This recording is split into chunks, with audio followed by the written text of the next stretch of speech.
Ladies and gentlemen, this is Ballet Ring. Today we are going to be talking about what might possibly be the most highly acclaimed number in the entire neoclassical ballet repertoire. And that is the one, the only, the amazing Mad Hatter's scene from Christopher Wheeldon's Alice's Adventures in Wonderland. This scene in particular is very, very special because despite it being in the middle of a ballet, the Mad Hatter's Tea Party scene does feature some very fantastical tap dancing. And so I guess this is going to be our official first tap commentary on this channel. So we're super excited to be watching it through with you guys today and to talk about why it works and why it's a brilliant adaptation of a famous scene for the ballet stage. If you're ready to go, then make sure you grab some tea. This is the Mad Hatter's Tea Party. So get your tea, remember to tap the like button, and let's go.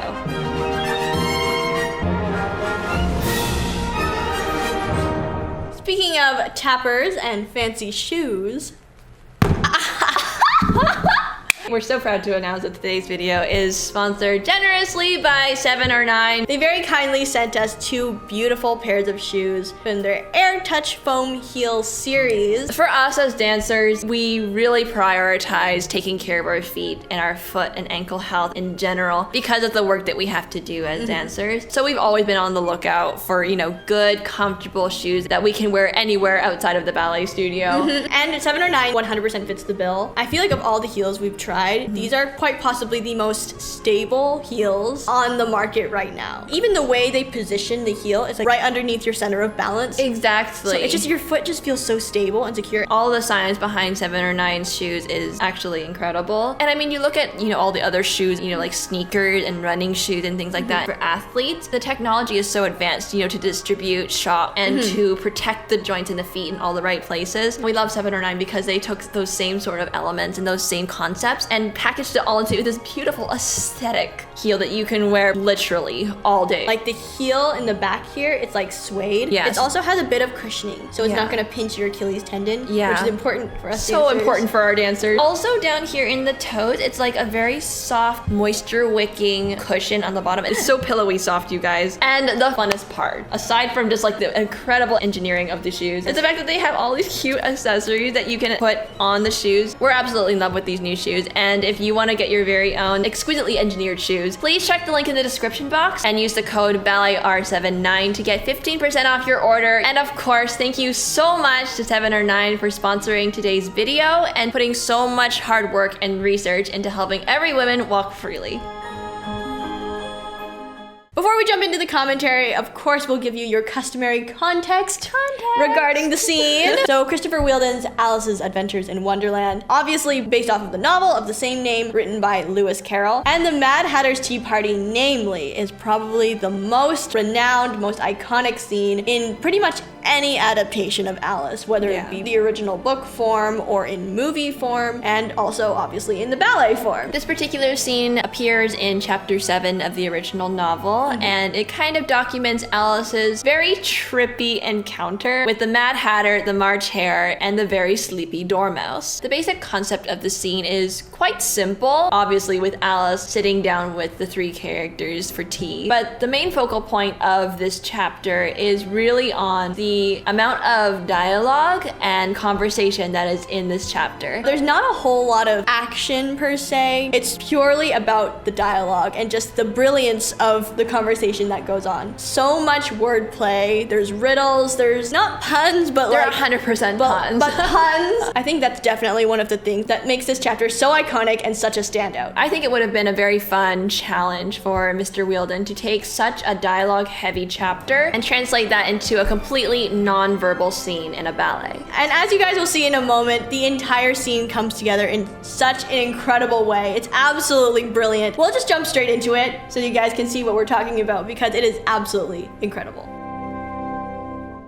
Here we go, you guys. Obviously, this is the Royal Ballet's Alice's Adventures in Wonderland by Christopher Wheeldon, with music by Joby Talbot, which, oh my gosh. The score for Alice is absolutely incredible, you guys. Stunning. Like, chef's kiss, exquisite. And I'm pretty sure this is the original cast for this ballet. We have Lauren Cuthbertson as Alice, of course, Stephen McRae as the Mad Hatter, or the Mad Tapper. The March Hare is danced by Ricardo Cervera, and the Dormouse is danced by James Wilkie. All 4 of these dancers do an amazing job of portraying the vibe and the story of the scene. Amazing choreography, amazing dancers, amazing music. This is like the perfect combo, you guys. Let's go.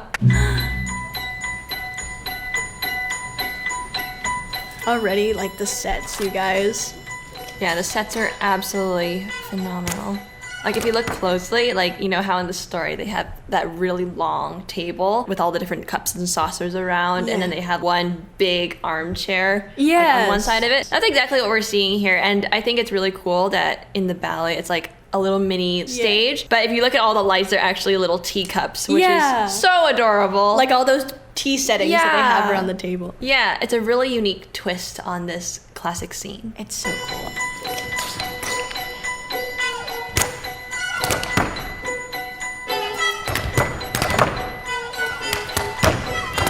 His sounds are so clean, you guys. Like, it's so clean. It's like a statement. The sounds are incredible, and just as a disclaimer, we are not tap experts. We have a tiny bit of tap knowledge, but we're not experts in this field. But in case you haven't tapped before, there are a lot of different ranges of sound that you can create with your shoes. It's not meant to be like monotone. You know, tapping is kind of dancing, but it's ultimately a musical instrument. Yes. You know, so it's kind of bordering music and dance, which is it's so cool, amazing combo, you guys. So with tapping, there's supposed to be levels in like the volume and then with the different rhythms. So nothing's just like a flat sound. I think this is a really strong opener, and it kind of gives you that picture. Even though this is a non-verbal ballet, I think adding tap in here is really, really brilliant because it's almost that voice speaking for the Hatter in this scene, because right off the bat with those aggressive, like really hard sounds, it really gives us that picture of his sort of character. And if you read the chapter, I believe his first words to Alice are very direct. It's very pointed, and I think Steven does a really good job of creating that tonality with his feet as you would speaking and telling that story verbally. Yeah.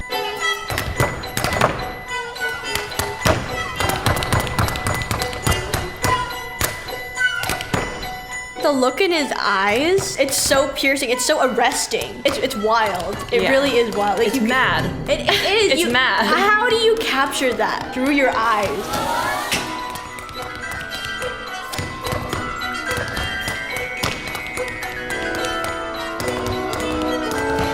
This is what it means to be a versatile dancer, you know? It really is. Like, if you've watched any of Steven's ballet performances, you can see very clearly he's a very classical ballet dancer. And then watching this, he's almost unrecognizable. Yeah. He's a totally different person, not just like physically, like his ability to do ballet and tap, but just dramatically and emotionally, just being able to become a very, very different character than that of, like, you know, the Sleeping Beauty or Swan Lake or something. Yeah.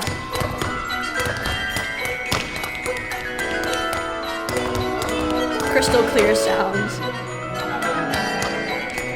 The amazing thing about, like, you know, like how in the story, the whole scene is very chaotic and very, very busy. Obviously, since we don't have the ability to have different voices contrasting and arguing with each other, we kind of have that same experience in the ballet, but instead of audibly or like verbally, it's visually. Yes. You know, because every single character is living in their own little world and almost taking on their own separate story. Yeah, they all have their own thought process. Yeah, and everything's happening at once. And as a viewer, you can't fully take everything in at the same time. Like how we do it with classical ballet. You want everything to be kind of directed to a main focal point, and everything else is just kind of background or framing that focal point. And support that focal point. But with this scene, every character is doing something different. And they're scattered all throughout the stage. You can't look at everything at once, and that just gives that impression of a very busy and chaotic scene, which is exactly what it's supposed to be.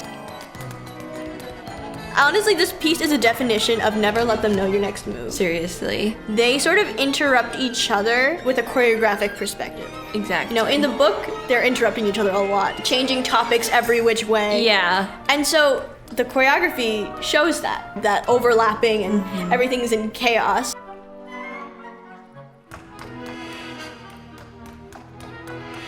Wow, and the thing is with this piece here is it's not entirely ballet, but it's also not exclusively tap. Yeah. He does do a lot of balletic, like classical ballet steps. He does pirouettes, he does développés. Yeah. And that fusion of two completely different dance styles is such a challenge, both physically and mentally. There's actually a really fantastic interview with Stephen McRae where he talks about sort of the challenges of performing this role. We'll put it up here so you guys can watch. It's a real challenge combining the two techniques. Your body automatically, when you put the tap shoes on, goes into a certain mode, and you get more down grounded, and yeah. you become light but still grounded. And classically, you automatically go up. It's very difficult because naturally when you jump, when you land, you don't go down. You're always trying to keep up. But for tap, you need to go down. Yes. So your brain's going ballet tap, ballet tap, ballet tap, ballet tap. And also, it's so unforgiving when you're in these loud shoes. Yeah. You know, if you fall out of something too early, the audience is gonna hear that you fell out of it, not on the music, you know? Yeah. So every one of his steps have to be perfectly in time. This is so unhinged. So unhinged.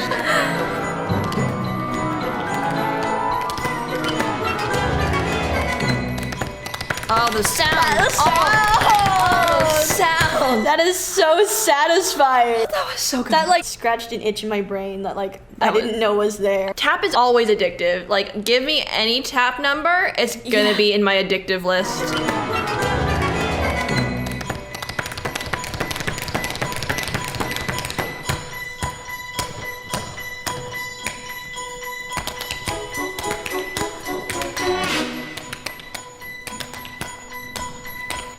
This lift is so cool, you guys.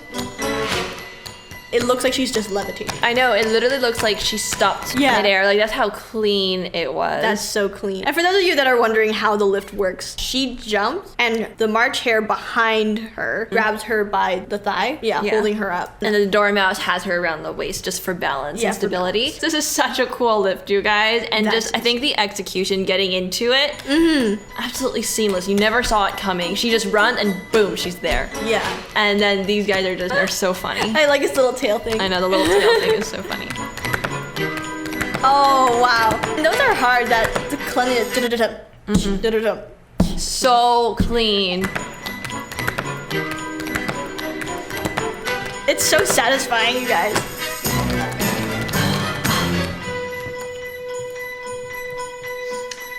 Lauren's expressions are so good. She looks like the offended little 7-year-old kid. Yeah, you know? exactly.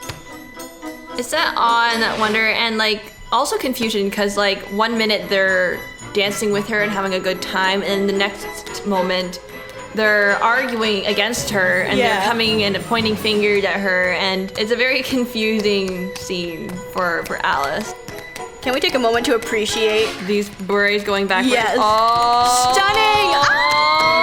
So, okay, that was also addictive. Wow. You So guys. Good. So good. We have talked about bourrées or pas de courroux in our crowd appeal ballet steps video. Always a showstopper. Always a hit. Not particularly difficult to do, but incredibly satisfying to watch. Stunning.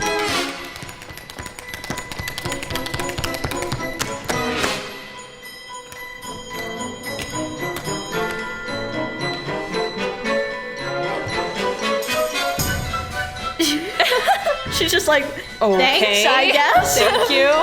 This is so unhinged. So unhinged. Poor Dormouse.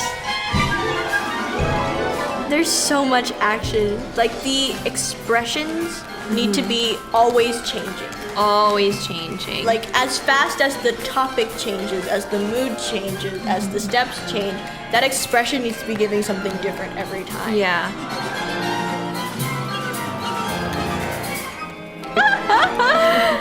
The sheer amount of personality. Oh my god. And now everyone's happy again. Yep. It's so chaotic.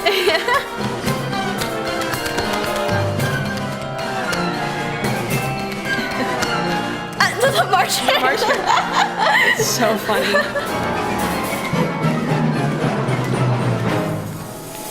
And again.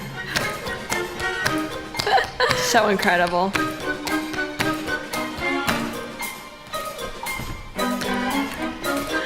The iconic scene, putting the dormouse in the teapot.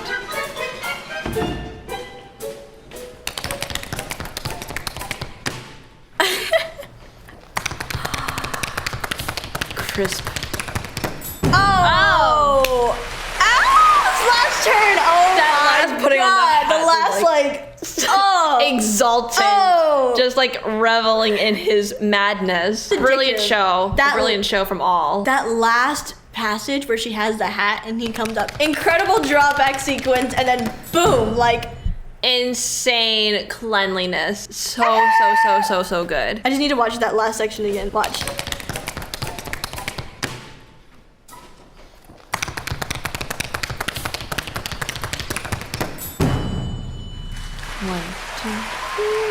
Oh! It's that clean ballet technique, but just like He just sailed. there's nothing funner than turning in a tap shoe. Yeah. There's nothing funner than turning in tap shoes. The amount of times we've watched this just for everything. Yeah. The music's incredible. The set's top notch. Top-notch. The chemistry of the dancers, the Incredible. acting, the sounds of the taps, you guys. It's Spotless. magnetic. Like you glues you to the screen or the stage Yeah. the entire time. Definitely a repeat watch. 100%. Bravo to all the dancers and of course our amazing composers and choreographers and everybody who had a hand in making this incredible work of art come together. So that was your dose of madness for the day. That was the Mad Hatter Tea Party from Christopher Wheeldon, Alice's Adventures in Wonderland. I think this is truly a masterpiece. The way the scene so clearly encapsulates the overall energy of the scene from the book, but in a completely different medium. And I think it's just a beautiful testament to the storytelling ability of dance. We're taking this timeless tale and we're translating it into a language that's universal. Exactly. You know, that anybody speaking any language can come and watch this ballet and kind of pick up the vibe and the story. I think that's one of the things that makes our art form so special. Yeah. And so when we watch things like that, it just makes us happy. So we really hope you enjoyed this video. Please tap the like button for all of the amazing people who made this production happen. If you'd like to see more videos like this, then feel free to subscribe to the channel. And don't forget to check out 7 or 9 for beautifully designed and exquisitely engineered shoes. The link to that will be in the description box, and please use the code BalletR79 to get 15% off your entire order. And thank you very much 7 or 9 for sponsoring this video. Anyways, I think that is all from us for now. This is Ballet Rain signing off. Until the next video. Bye.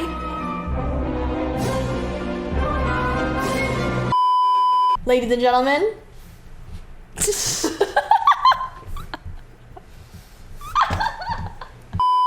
For those of you that don't know, however, the book is about a girl named Alice and her adventures in Wonderland. This is so embarrassing.